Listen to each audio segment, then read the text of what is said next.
अस्सलाम वालेकुम दोस्तों, तुसीं वेख रहे हो मेरा पंजाब टीवी ते मैं तुहाडा मेज़बान मुहम्मद लतीफ़ खरल। दोस्तों सब तो पहले अपने चैनल करो सबसक्राइब ते नाल ही बैल आइकन करो प्रेस ताकि साडी हर नई आने वाली वीडियो का नोटिफिकेशन सब तो पहले तुहाडे वीरां तक पहुँचे ताकि तुसीं वीडियो वेखो सब तो पहले। दोस्तों रोज़ाना की निस्बत अज भी तुहाडा वीर तुहाडे वास्ते एक पहलन झोटी की वीडियो लैके हाज़र होया है। उम्मीद करांगे कि तुहानूं ये वीडियो पसंद आवेगी तो इंशाअल्लाह झोटी भी पसंद आवेगी। साडी लोकेशन है तहसील आरीवाला, ज़िला पाकपतन शरीफ ते आबादी कोट गुलाम मोहम्मद, उत्थे खड़े हैं जी इस टाइम। तो जनाब कैमरामैन साहब नूं रिक्वेस्ट करने कि झोटी दिखाण तसल्ली नाल। चिट्टियां सफैद अखां ने, एक मुछ जिहड़ी इहदी खब्बी साइड तो सफैद है, मत्था इहदा थोड़ा जिहा सफैद है, निक्का निक्का सिंग है, किंगरी वाला सिंग है, चूरगंड सिंग है, थोड़ी नज़रां दे सामने मुकम्मल इसदा कद थोड़ी नज़रां दे सामने। बड़ा यार एक तो साढ़े तो जानवर डरदे पता नहीं, एक मुकम्मल इसदा कद थोड़ी नज़रां दे सामने। पिछले दोनों खुर जिहड़े इहदे सफैद ने,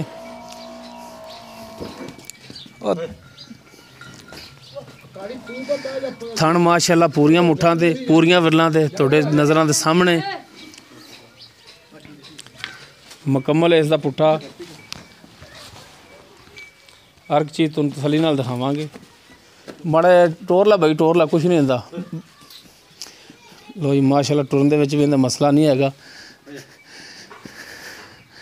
फड़ियां रंगे थण ने। बाकी सुमन वाली ये पुछ लांगे आपां मालक तो कि किन्ने दिन लै जाएगी सुमन दे विच, ते नाल ही रिक्वेस्ट भी करांगे कि मेरा भरा रेट इहदा जिहड़ा हैगा ओह जायज़ करना है। बस लाओ पिछे, वैसे ही यार डरदी हो ना कंध ही लंघ जावे उतां।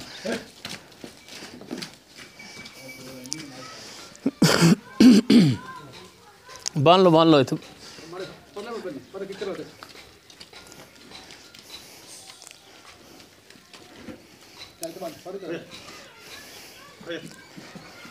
तो बांध लो जनाब, बांध लो इनू।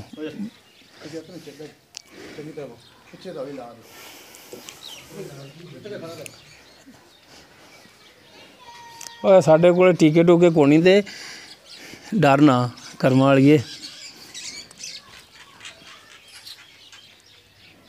लो जी माशाअल्लाह अगले थण भी विरलां ते पिछले थण भी जिहड़े ने इहदे विरलां ते सोहना हवाना।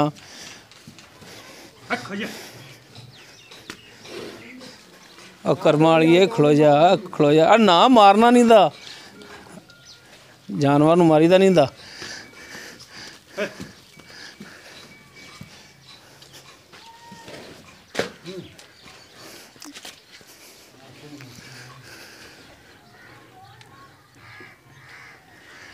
बाकी हुण आपां जिहड़ियां ने गल्लां बातां करने मालक नाल, पुछने जी की हिसाब किताब है।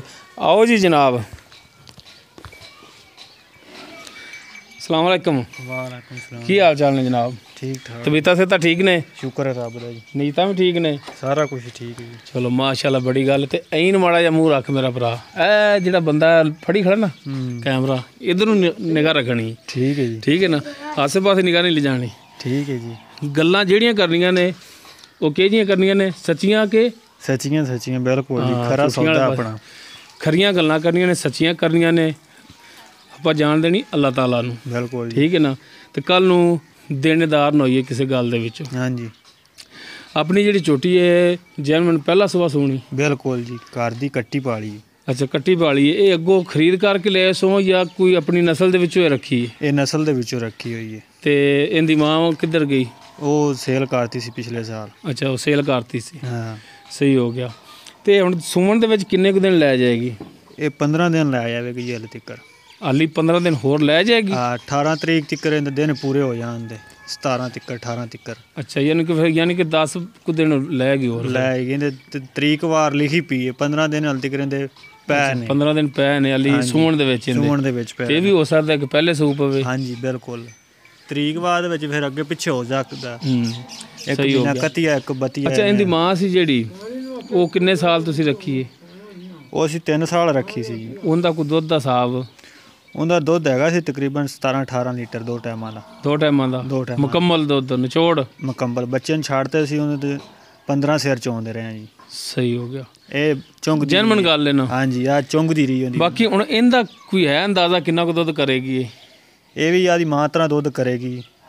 ਅਸੀਂ ਚੰਗੀ ਨਸਲ ਦੀ ਰੱਖੀ ਸੀ ਤੇ ਚੰਗੀ ਨਸਲ ਦੀ ਨਹੀਂ ਹੁਣ ਇਹਨੇ ਪਹਿਲਾ ਸੂਆ ਸੁਣਾ ਪਹਿਲੇ ਦੇ ਵਿੱਚ ਤਾਂ ਦੁੱਧ ਅਮੂਮਨ ਜਾਨਵਰ 8 ਸਿਰ 10 ਸਿਰ ਇਹਨਾਂ ਕੋ ਕਰਦੇ ਇਹ ਤਾਂ ਜੀ ਫਿਰ ਉਹ ਆਪਣੀ ਖੁਰਾਕ ਦੀ ਵਜ੍ਹਾ ਤੋਂ ਜਿੰਨਾ ਕੋਈ ਲੈ ਸਕੇ। ਬਾਕੀ ਆਪਾਂ ਨਾਰਮਲ ਗਰੀਬਾਂ ਘਰਾਂ ਦੀ ਖੁਰਾਕ ਨਾਰਮਲ ਹੁੰਦੀ, ਨਾਰਮਲ ਦੁੱਧ ਰੱਖੇਗੀ, ਚੰਗੇ ਘਰ ਦੇ ਚੰਗਾ ਦੁੱਧ ਰੱਖੇਗੀ। ਅੱਛਾ ਯਾਨੀ ਕਿ ਖੁਰਾਕ ਦੇ ਸਿਰ ਤੇ ਵੀ ਹੁੰਦਾ ਕੁਝ। ਲੇਕਿਨ ਨਾਰਮਲ ਜੀ ਵੀ 10 ਕਿਲੋ ਦੁੱਧ ਦੇਵੇਗੀ। ਅੱਛਾ ਇਹਨਾਂ ਕੋ ਕਰੇਗੀ 10 ਕਿਲੋ ਕਰੇਗੀ ਦੁੱਧ। ਬਾਕੀ ਬਹਰਹਾਲ ਫਿਰ ਵੀ ਉਹ ਨਸੀਬ ਨੇ, ਹੋ ਸਕਦਾ ਹੈ ਨਾ 10 ਕਰੇ 8 ਕਰੇ 7 ਕਰੇ, ਹੋ ਸਕਦਾ 10 ਤੋਂ ਵੀ ਲੰਘ ਜਾਵੇ। ਬਿਲਕੁਲ ਜੀ। ਤੇ ਇਹ ਆਪੋ ਆਪਣੇ ਨਸੀਬ ਨੇ। ਬਾਕੀ ਇਹ ਤਾਂ ਜਿਹੜਾ ਹੈ ਸੂਵੇਗੀ ਤੇ ਫਿਰ ਹੀ ਪਤਾ ਲੱਗੇਗਾ। ਹਾਂਜੀ ਪਹਿਲਾ ਸੂਆ ਸੂਣਾ ਪਹਿਲਾ ਸੂਆ ਸੂਣਾ ਇਹਨੇ ਤੇ ਇਹਨਾਂ ਦਾ ਹੁਣ ਕੋਈ ਪਤਾ ਨਹੀਂ ਵੀ ਦੁੱਧ ਕਿੰਨਾ ਕਰੇ। ਹਾਂਜੀ ਹਾਂਜੀ। ਬਾਕੀ ਉਹ ਹਾਜ਼ਰੀ ਕੰਡੀਸ਼ਨ ਵੇਖ ਕੇ ਅੰਦਾਜ਼ਾ ਲਾਉਣਾ ਹੈ ਕਿ ਕਿੰਨਾ ਕੁ ਦੁੱਧ ਕਰੇਗੀ। ਆਪੋ ਆਪਣੇ ਨਸੀਬ ਨੇ।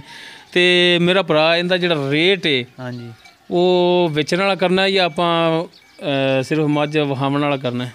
ਵੇਚਣ ਵਾਲਾ ਕਰਨਾ ਜੀ ਆਪਾਂ। ਵੇਚਣ ਵਾਲਾ ਕਰਨਾ ਹੈ? ਹਾਂਜੀ ਹਾਂ ਤੇ ਉਹ ਵੇਚਣ ਵਾਲਾ ਕਰੋ ਰੇਟ ਫਿਰ। ਇਹਦਾ 230 ਮੰਗਨੇ ਆ ਜੀ ਅਸੀਂ।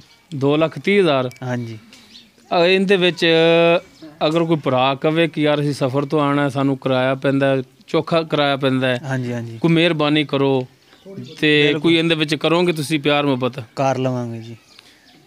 ਮਾੜੀ ਜਿਹੀ ਵੱਲ ਕਰ ਲਿਆ ਜੀ। ਬਿਲਕੁਲ ਜੀ ਕਰ ਲਵਾਂਗੇ। ਮਿਹਰਬਾਨੀ। ਲੋ ਦੋਸਤੋ ਯਾਰ ਨਾਂ ਨਹੀਂ ਤੂੰ ਦੱਸਿਆ ਯਾਰ। ਅੱਲਾ ਦਿੱਤਾ ਜੀ, ਅੱਲਾ ਦਿੱਤਾ। ਅੱਲਾ ਦਿੱਤਾ? ਵਾਕਈ ਅੱਲਾ ਨੇ ਦਿੱਤਾ ਤੇ ਗੱਲਾਂ ਤੇ ਸੱਚੀਆਂ ਕਰਨੀਆਂ ਹੀ। ਕਿ ਗਲਤ ਤਾਂ ਨਹੀਂ ਕੀਤੀ ਗੱਲ ਕੋਈ ਵੀ? ਕੋਈ ਗਲਤ ਨਹੀਂ ਗੱਲ ਨੇ, ਸੱਚੀਆਂ ਕੀਤੀਆਂ ਸਾਰੀ ਜੈਨਮਨ ਗੱਲ ਹੋਵੇ। ਬਸ ਫਿਰ ਠੀਕ ਹੈ। ਕਿਉਂਕਿ ਅੱਲਾਹ ਤਾਲਾ ਜਿਹੜਾ ਨਾ ਝੂਠ ਮਾਰਨ ਵਾਲੇ ਛੇਤੀ ਫੜ ਲੈਂਦਾ। ਬਿਲਕੁਲ ਹਾਂ ਇਹ ਮੇਰਾ ਭਰਾ ਨਾ ਗੱਲ ਜ਼ਿਹਨ 'ਚ ਰੱਖਣੀ। ਸਭ ਕੁਝ ਆਪਣਾ ਜੈਨਮਨ ਜੀ, ਕੋਈ ਇਹਦੇ 'ਚ ਕੂੜ ਨਹੀਂ, ਕੋਈ ਇਹਦੇ 'ਚ ਧੋਖਾ ਨਹੀਂ ਗਾ। ਲੋ ਦੋਸਤੋ ਭਾਈ ਅੱਲਾਹ ਤੇ ਦੀ ਪਹਿਲਣ ਝੋਟੀ ਏ। ਸੂਣ ਦੇ ਵਿੱਚ ਕੋਈ 10 ਤੋਂ 12 ਦਿਨ ਇੰਨੇ ਕੋ ਅੰਦਾਜ਼ਨ ਲੈ ਜਾਵੇਗੀ। ਦੁੱਧ ਦਾ ਕੋਈ ਪਤਾ ਨਹੀਂ ਕਿੰਨਾ ਕਰੇ ਕਿੰਨਾ ਨਾ ਕਰੇ, ਇਹ ਆਪਣੇ ਨਸੀਬ ਨੇ। ਦੁੱਧ ਵੱਲੋਂ ਇਹਨਾਂ ਦੀ ਕੋਈ ਗਰੰਟੀ ਨਹੀਂ। ਬਾਕੀ ਥਣਾ ਛਣਾ ਦੀ ਗਰੰਟੀ ਹੋਣੀ ਤੁਹਾਡੀ। ਬਿਲਕੁਲ ਜੀ। ਥਣ ਦੇ ਵਿੱਚ ਕੋਈ ਮਸਲਾ ਨਿਕਲਿਆ ਵੇ, ਛੱਟਾ ਫਾਰ ਕੋ ਨਾੜ, ਉਹ ਜ਼ਿੰਮੇਦਾਰ ਜੀ, ਕਾਬਲੇ ਵਾਪਸੀ ਮੱਝ। ਬਿਲਕੁਲ ਜੀ। ਮੱਝ ਵਾਪਸ ਹੋਣੀ ਤੁਹਾਨੂੰ। ਬਿਲਕੁਲ ਜੀ। ਪੈਸੇ ਜਿੰਨੇ ਲੈ ਉਹ ਦੇਣੇ ਪੈਣੇ ਨੇ ਉਹਨੇ। ਇੱਥੇ ਜੀ ਅਸੀਂ ਪਾਸ ਕਰਾ ਕੇ ਤੁਹਾਨੂੰ ਲਦਾਵਾਂਗੇ। ਸਹੀ ਹੋ ਗਿਆ ਦੋਸਤੋ। ਕਿੱਲੇ ਤੇ ਪਾਸ ਕਰ ਲੈਣ, ਤਸੱਲੀ ਕਰ ਲੈਣ ਆਦੀ ਅਗਾਂ ਜੋ ਉਹ ਬਾਜ਼ਕਾਤ ਮੇਰਾ ਭਰਾ ਇਹ ਵੀ ਤੋ ਜਾਂਦਾ ਨਾ ਕਿ ਆਪਾਂ ਥਣਾ ਨੂੰ ਧਾਰਾ ਮਾਰ ਲੈਣਾ, ਦੋ ਧਾਰਾ ਮਾਰ ਲਾਂਗੇ। ਹਾਂ ਉਹ ਦੁੱਧ ਤੇ ਚੋਂ ਚ ਨਿਕਲੇਗਾ। ਬਾਜ਼ਕਾਤ ਥਣ ਘਟ ਜਾਂਦਾ। ਇਹ ਪਹਿਲੇ ਨੇ ਜੀ, ਯਾਨੀ ਕਿ ਤੁਸੀਂ ਪਾਸ ਕਰਾ ਕੇ ਦੇਣੀ ਹੈ, ਪਾਸ ਕਰਾ ਬਾਕੀ ਦੀ ਕੋਈ ਗਰੰਟੀ ਨਹੀਂ। ਇਹ ਅੱਗੇ ਕਿਹੜਾ ਸੂਈ ਹੈ ਜੀ, ਪਹਿਲਾ ਸੂਆ ਸੂਣਾ ਉਹਨੇ। ਹੁਣ ਇਹਦੇ ਨਵੇਂ ਚਾਲੂ ਹੋਣੇ ਨੇ ਥਣ। ਚਾਰੇ ਥਣ ਤੁਸੀਂ ਪਾਸ ਕਰਾ ਦੇਣੇ ਨੇ, ਬਾਕੀ ਅਗਾਂ ਦਾ ਕੋਈ ਗਰੰਟੀ ਨਹੀਂ ਤੁਹਾਡੀ। ਹਾਂ ਵੀ ਹੁਣ ਇਹ ਪਹਿਲਾ ਸੂਆ ਸੂਣਾ ਇਹਨੇ ਤੇ ਥਣ ਜਿਹੜੇ ਦੁੱਧ ਆਉਣਾ ਫਿਰ ਅਗਾ ਨੂਰ ਅੱਲਾ ਦਾ। ਸਹੀ ਹੋ ਗਿਆ। ਹਾਂ ਦੋਸਤੋ ਉਮੀਦ ਕਰਾਂਗੇ ਤੁਹਾਨੂੰ ਸਾਡੀ ਅੱਜ ਦੀ ਇਹ ਵੀਡੀਓ ਪਸੰਦ ਆਵੇਗੀ। ਅਗਰ ਸਾਡੀ ਵੀਡੀਓ ਪਸੰਦ ਆਵੇ ਇਹਨੂੰ ਲਾਈਕ ਕਰਨਾ, ਸ਼ੇਅਰ ਕਰਨਾ ਔਰ ਆਪਣੇ ਕਮੈਂਟਸ ਦਾ ਇਜ਼ਹਾਰ ਕਰਨਾ। ਸਾਡਾ WhatsApp ਨੰਬਰ ਹੈ 0321 57 29 251। ਇਸ ਦੇ ਨਾਲ ਹੀ ਆਪਣੇ ਮੇਜ਼ਬਾਨ ਮੁਹੰਮਦ ਲਤੀਫ ਕਰਨ ਦਿਓ ਇਜਾਜ਼ਤ। ਇਨਸ਼ਾਅੱਲਾ ਮਿਲਾਂਗੇ ਅਗਲੀ ਵੀਡੀਓ 'ਚ। ਅੱਲਾ ਹਾਫਿਜ਼।